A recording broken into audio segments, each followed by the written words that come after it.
नदीपात्रातील वझर सरकटे परिसरातील भुवन 1 वाळू घाटावर नियमबाह्य व अतिरिक्त उत्खनन सुरू असल्याचा गंभीर आरोप ग्रामस्थांनी केला आहे.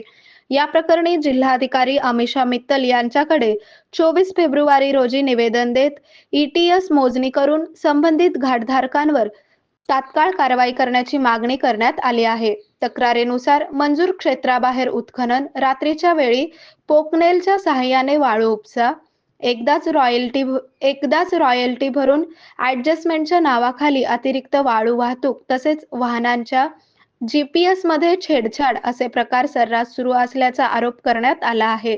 महसूल विभागाची तपासणी पथक केवळ कागदोपत्री असल्याचाही आरोप ग्रामस्थांनी केला आहे.